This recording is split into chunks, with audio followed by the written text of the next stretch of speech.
Hello friends, आज हम discuss करेंगे जनरल साइंस के क्वेश्चंस जो कि पटवारी 2016 मेंस एग्जाम में पूछे गए थे।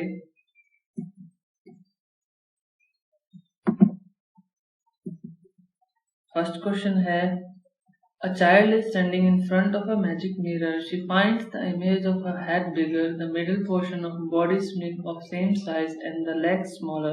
The following is the order of combinations of the magic mirror from the top. इस क्वेश्चन में को समझने के लिए हमें ध्यान रखना चाहिए कि हमारे पास तीन टाइप के मिरर होते हैं। एक होता है कॉनकेव मिरर, एक होता है कॉन्वेक्स मिरर और तीसरा टाइप का मिरर होता है प्लेन मिरर। तो प्लेन मिरर वो मिरर होता है जो हमारे पास घर पे होता है। तो अब हम बात करेंगे कि कौन कौन से मिरर होते हैं। कॉनकेव मिरर किसी भी चीज की जो इमेज है वो वर्चुअल इमेज बनाता है और बड़ी इमेज बनाता है, जबकि कन्वेक्स मिरर एक स्मॉल इमेज बनाता है किसी भी ऑब्जेक्ट की, अगर किसी भी ऑब्जेक्ट को उसकी फोकल लेंथ के अंदर रखा जाए तो। और प्लेन मिरर मैंने आपको बता ही दिया कि यह नॉर्मल इमेज बनाता है। और एक याद करने की ट्रिक में भी मैं आपको बता देता हूँ। यहाँ पर कॉनकेव की स्पेलिंग बड़ी है तो इसका मतलब ये बड़ी इमेज बनाएगा, ये आपको याद करने का तरीका है। कॉन्वेक्स की स्पेलिंग छोटी है, 6 ही वर्ड्स है ना इसमें कॉन्वेक्स की स्पेलिंग में, तो ये छोटी इमेज बनाएगा। ठीक है, तो एक याद करने का तरीका हो गया आपके क्वेश्चन में। नेक्स्ट क्वेश्चन चलते हैं। The far point of myopic person is 80 centimeter in the front of the eye. The nature and the power of the lens required is। इस क्वेश्चन को समझने के पहले ये समझ लेते हैं कि मायोपिक पर्सन कौन सा होता है। मायोपिक पर्सन वो पर्सन होता है जिसको दूर की चीजें दिखाई देनी बंद हो जाती हैं और सिर्फ पास की चीजें देख पाता है, दूर की चीजें ब्लर्ड दिखती हैं उसको। तो ऐसे इंसान को हमेशा कॉनकेव लेंस की जरूरत पड़ती है उसके डिफेक्ट को सही करने के लिए, ताकि वो दूर की चीजें भी देख सके। तो एक चीज याद रखना दोस्तों, कॉन्वेक्स लेंस जो होता है उसकी पावर हमेशा नेगेटिव में होती है, हमेशा नेगेटिव में होती है, ध्यान रखना। तो इसमें पहला और तीसरा ऑप्शन तो वैसे ही कट गए क्योंकि दोनों कॉन्वेक्स लेंस हैं, तो पहला और तीसरा कट गए। तो ऑप्शन 2 या 4 में से आंसर होगा, लेकिन फोर्थ भी कट जाएगा क्योंकि मैंने अभी आपको बताया कि कॉनकेव लेंस की जो पावर होती है वो नेगेटिव होती है, तो फोर्थ भी कट जाएगा। तो सेकंड ऑप्शन आंसर आ जाएगा, लेकिन हमारे पास फॉर्मूला भी है इसके लिए, उससे भी सॉल्व करके देखते हैं। तो पावर ऑफ लेंस का फॉर्मूला होता है 1/d b, यहाँ पे डिस्टेंस होता है जो हमें 80 सेंटीमीटर दे रखा है, लेकिन हमें इस फॉर्मूले में मीटर में चाहिए होगा डिस्टेंस, तो इसे मीटर में कन्वर्ट कर लेते हैं। 0.8 आ जाएगा, तो माइनस में 1.25 आंसर आ जाएगा। क्योंकि ये कॉनकेव लेंस है मैंने फॉर्मूले में माइनस लगा दिया है आगे, तो आंसर हो जाएगा -1.25 D, second option correct. Third question की बात करें, the magnetic field inside a long straight solenoid carrying current is. तो सोलेनॉइड क्या होती है पहले तो ये समझ लेते हैं एक पिक्चर की हेल्प से। ये सोलेनॉइड होती है दोस्तों, यहाँ पे देख सकते हो कि इसके अंदर जो पैरेलल लाइंस चल रही हैं, पैरेलल लाइंस, और बाहर ये पैरेलल लाइंस एक दूसरे से अलग होती रहती है, पैरेलल लाइन एक दूसरे से अलग होती रहती है। तो जो इसके अंदर जो पैरेलल लाइंस है वहां पर हर पॉइंट पर जो मैग्नेटिक फील्ड है वो सेम रहता है, लेकिन जैसे ही हम बाहर की तरफ चलते हैं तो distance between parallel lines increase होता रहता है, तो मैग्नेटिक फील्ड कम होता रहता है। जैसे जैसे बाहर की तरफ चलते हैं मैग्नेटिक फील्ड कम होता रहता है। तो इस क्वेश्चन में दो ऑप्शन सही हैं, कि सेकंड ऑप्शन सही है एक तो कि इसके सिरे की जाने की ओर मैग्नेटिक फील्ड कम होता है, एक सेकंड ऑप्शन सही है, और एक फोर्थ ऑप्शन सही है कि सभी बिंदुओं पर सेम होता है। तो हमारे दो ऑप्शन सही हो जाते हैं इस क्वेश्चन में, तो ये क्वेश्चन आपके बोनस में चला जाएगा।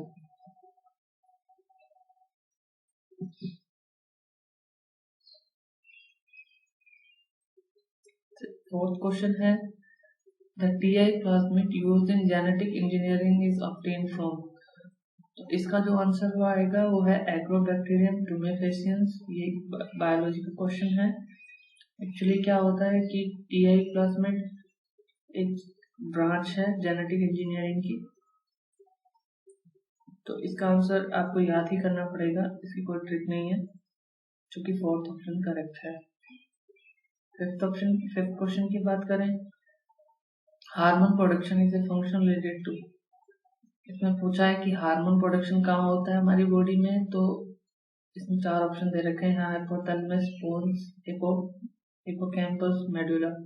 तो जो थर्ड ऑप्शन है ये तो बिल्कुल ही कट जाता है, क्योंकि ये तो किसी और जीवी की बात करती है। फर्स्ट, सेकंड और फोर्थ ऑप्शन में से सही होगा। तो मैं आपको बता दूं कि हाइपोथैलेमस एक ऐसा पार्ट है ब्रेन का जहाँ पिट्यूटरी ग्लैंड होती है, और पिट्यूटरी ग्लैंड से ही हार्मोन का जो प्रोडक्शन होता है, तो हाइपोथैलेमस इसका राइट आंसर है। उसके अलावा मेड्यूला भी एक ब्रेन का पार्ट है जो रेस्पिरेटरी सिस्टम और जो हार्ट से ब्लड पंप होता है उसे कंट्रोल करता है, तो मेड्यूला नहीं होगा आंसर होगा hypothalamus is correct answer. Next question में चलते हैं, the life span of RBCs. तो ये याद रखना दोस्तों, ये इंपॉर्टेंट क्वेश्चन है। इसका आंसर होता है 120 डेज। 120 डेज स्पैन होता है आरबीसी का। आरबीसी क्या होती है? आरबीसी एक्चुअली ब्लड का एक पार्ट होता है, रेड ब्लड सेल्स। आरबीसी कहाँ बनती है? आरबीसी बनती है बोन मैरो में, यानी अस्थि मज्जा में।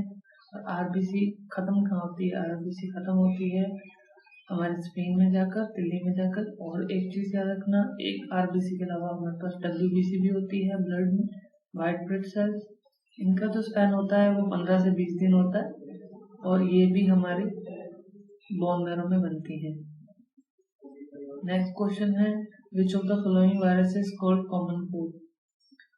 इन सभी ऑप्शंस में सिर्फ पहला ऑप्शन ही करेक्ट लग रहा है, क्योंकि पहले ऑप्शन में राइनो का यूज कर रखा है। राइनो एक्चुअली नोज से रिलेटेड है, तो आपको ऑप्शन देखते समझ में आ जाएगा कि एक ही टाइप का वायरस है जिसमें कॉमन कोल्ड होता है जो नोज से रिलेटेड होता है, तो राइनो वायरस ही आ जाएगा। ऑप्शन देख के ही आप समझ जाएंगे, तो ध्यान रखना राइनो का मतलब नोज होता है, तो फर्स्ट ऑप्शन करेक्ट हो जाएगा। नेक्स्ट क्वेश्चन की बात करते हैं, from which of the following plant the insecticide pyrethrum is prepared. तो इसका आंसर होगा दोस्तों सेकंड ऑप्शन, क्राइसेंथेमम। ये भी बायोलॉजी का क्वेश्चन है, आप जब पढ़ोगे तब पता चलेगा, और इसे भी याद ही करना पड़ेगा आपको। Second option is correct. Next question पे चलते हैं, when n resistances each of value r are connected in parallel, then resultant resistance is x. When these n resistors are connected in series, total resistance is। इसने ये पूछा है कि जब n resistance जो है इनकी सबकी एक की वैल्यू r है, वो पैरेलल में कनेक्ट करेंगे तो उसका रिजल्टेंट x आएगा। और दूसरा क्वेश्चन इसने पूछा है दोबारा से कि जब n रेजिस्टेंसेस वही r वैल्यू के सभी इसको सीरीज में कनेक्ट करेंगे तो उसका वैल्यू क्या आएगा, ये पूछा है। तो इसका आंसर देखने के लिए ये आंसर देखिए आप, जैसे कि मैंने फर्स्ट पार्ट में क्या किया, उसने कहा था कि n resistances of value r are connected in parallel, तो सबको मैंने पैरेलल में कनेक्ट कर दिया है, तो उसका वैल्यू जो हो जाएगा 1/x के इक्वल हो जाएगा। x उसने टोटल रेजिस्टेंस दिया है इस सर्किट का। जब सॉल्व करेंगे तो n/r इक्वल्स टू 1/x, और x की वैल्यू आ जाएगी r/n। अब पार्ट 2 में उसने किया है कि जो n रेजिस्टेंस है ईच ऑफ वैल्यू r, इनको सीरीज में कनेक्ट किया है, तो ये दोनों सम में आ जाएंगे। सम में आएंगे तो इक्वल्स टू nr आ जाएगा। इनको जब सम करेंगे और nr आ जाएगा, तो यहाँ पे हमें पता है कि r की वैल्यू x इंटू n है, फर्स्ट पार्ट से पता चली हमें, तो उसको उसमें डाल देंगे हम nr में, तो जो आंसर आ जाएगा xn स्क्वायर हो जाएगा। आई होप आपको समझ में आ गया होगा। नेक्स्ट क्वेश्चन पे चलते हैं, एंटीबॉडीज आर। तो इन ऑप्शंस को देखिए ध्यान से, इसमें वाई ग्लोब्यूलिन्स है, एल्ब्यूमिन्स है, विटामिन है और शुगर है। तो शुगर विटामिन तो यूं ही कट गया, अब दो ही ऑप्शन में कंफ्यूजन आपको है, तो आप ध्यान रखना वाई ग्लोब्यूलिन्स होता है, ये एंटीबॉडीज का एक टाइप होता है, इसे आपको ध्यान रखना है। जैसे कि व्हाइट ब्लड सेल्स भी एंटीबॉडीज का टाइप होता है, वाई ग्लोब्यूलिन्स भी एंटीबॉडीज का टाइप होता है, तो ये आंसर करेक्ट हो जाएगा, first option is correct. Next question में चलते हैं, the flowing reaction is NH3 + O2 = NO + H2O is an example. तो आपको बताना है कि कौन कौन सी कौन कौन सी रिएक्शंस हो रही हैं इस रिएक्शन में, पर्टिकुलर रिएक्शन में। तो पहली तो ये देखिए कि यहाँ पे फर्स्ट पार्ट में हाइड्रोजन डिस्प्लेस हो रहा है ऑक्सीजन से, फिर ऑक्सीजन के साथ में हाइड्रोजन आ रहा है, तो डिस्प्लेसमेंट रिएक्शन तो फाइनली होगी। तो ए ऑप्शन तो करेक्ट है। अब देखिए कि यहाँ पे नाइट्रोजन का ऑक्सीडेशन हो रहा है, क्योंकि नाइट्रोजन यहाँ -3 की स्टेट में था और जब NO की फॉर्म में गया तो +2 की स्टेट में चला गया, तो जो इलेक्ट्रॉन्स का लूज हो गया तो ऑक्सीडेशन हो गया नाइट्रोजन का यहाँ पे। और वैसे ही ऑक्सीजन का यहाँ पे जो O2 की फॉर्म में था 0 वैलेंसी में, जब H2O की फॉर्म में गया तो इसकी वैलेंसी -2 हो गई, तो इलेक्ट्रॉन्स का गेन हो गया, तो इसका मतलब रिडक्शन हो गया। तो जिस रिएक्शन में ऑक्सीडेशन भी हो रहा होता है और रिडक्शन भी हो रहा होता है वो रिडॉक्स रिएक्शन होती है, आपको पता है। तो ए और सी दोनों ऑप्शन करेक्ट है, तो थर्ड ऑप्शन सही हो जाएगा, A and C both are correct. Next question की तरफ चलते हैं। 18 कैरेट गोल्ड कंटेन्स, तो आपको पता है कि 24 carat of gold contains 100% of gold, right. वैसे ही अगर 24 carat of gold will contain 100% of gold, तो 18 कैरेट वाला गोल्ड कितना % गोल्ड कंटेन करेगा? 75% गोल्ड। ऑफ कोर्स इसमें कुछ भी नहीं करना था, लॉजिकल क्वेश्चन नहीं था, ये आपके कॉमन सेंस पे बेस्ड था कि 24 कैरेट गोल्ड में जब 100 गोल्ड होता है तो 18 कैरेट में कितना होगा? 75%। ऑफ कोर्स मैथ से सॉल्व हो गया question. Fourth option is correct. Next option पे चलते हैं, नेक्स्ट क्वेश्चन चलते हैं। DC generator, the electricity produce in armature is, electricity produce in armature, DC generator में डीसी ही प्रोड्यूस होगा, तो ये तो बिल्कुल फ्री का क्वेश्चन है, आपको बस फर्स्ट आंसर टिक करना था इसका, उसमें कुछ भी नहीं था। नेक्स्ट क्वेश्चन की तरफ चलते हैं। EMF induced in a coil rotating in a uniform magnetic field में मैक्सिमम है, तो EMF induced in a coil maximum तब होता है जब rate of change of flux link is maximum होता है। कुंडली से जुड़े फ्लक्स में परिवर्तन की दर जब अधिकतम होती है तभी EMF induced in the coil maximum होता है, आपने पढ़ा होगा, बहुत इजी सा क्वेश्चन था, डेफिनेशन बेस्ड क्वेश्चन था, तो यहाँ पे थर्ड ऑप्शन करेक्ट हो जाएगा। नेक्स्ट क्वेश्चन है, which of the flowing types of RNA participate in RNA processing, तो प्रोसेसिंग में आपको पता होना चाहिए कि mRNA काम करता है। RNA के कई टाइप होते हैं, जैसे mRNA, tRNA, small RNA, heterogeneous nuclear RNA, और भी टाइप होते हैं। तो आपको ये ध्यान रखना है कि जो प्रोसेसिंग होती है, जो बॉन्ड्स की प्रोसेसिंग होती है, वो mRNA के थ्रू होती है, इससे ही स्ट्रक्चर जो है वो रिपीट होता है, प्रोसेस होकर रिपीट होता है, तो mRNA यहाँ पे आंसर हो जाएगा, first answer is correct. The source of energy in ecosystem is, source of energy in ecosystem क्या होगा? इसमें जो आंसर होगा वो सीधा सेकंड ऑप्शन हो जाएगा, सनलाइट, क्योंकि सनलाइट ही सोर्स होता है सभी टाइप की यूनिवर्स में। सबसे ऊपर सबसे बड़ा सोर्स होता है, सबसे पहला सोर्स होता है सनलाइट होता है, उसके बाद कुछ और चीजें बनती हैं, DNA, RNA, उसके बाद की चीजें हैं, सबसे पहले सनलाइट होता है सबसे बड़ा सोर्स, तो उसमें सेकंड ऑप्शन करेक्ट हो जाएगा। नेक्स्ट क्वेश्चन पे चलते हैं। Chief constituent of natural gases, natural gas का जो चीफ कॉन्स्टिट्यूएंट होता है वो मीथेन होता है। ये बहुत पूछा जाता है क्वेश्चन, इसको याद कर लीजिए, क्योंकि नेचुरल गैस हमारे नीचे से निकलती है, तो धरती से निकलती है, तो मीथेन ही इसका सबसे बड़ा कॉन्स्टिट्यूएंट होता है, याद रख लीजिए।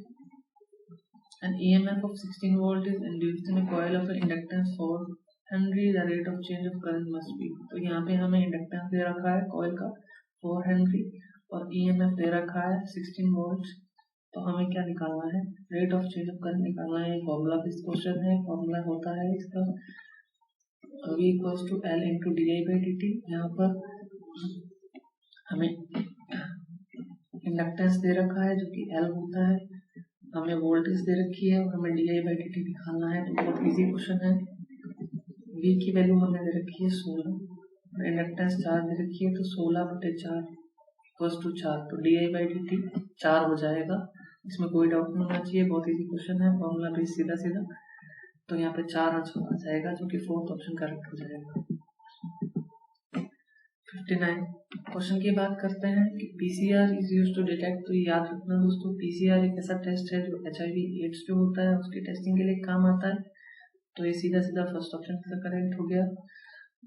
नेक्स्ट क्वेश्चन की तरफ चलते हैं। विच of the following is the largest blood vessel in the body. तो लार्जेस्ट ब्लड वेसल जो कि बॉडी में होती है वो एओर्टा होती है।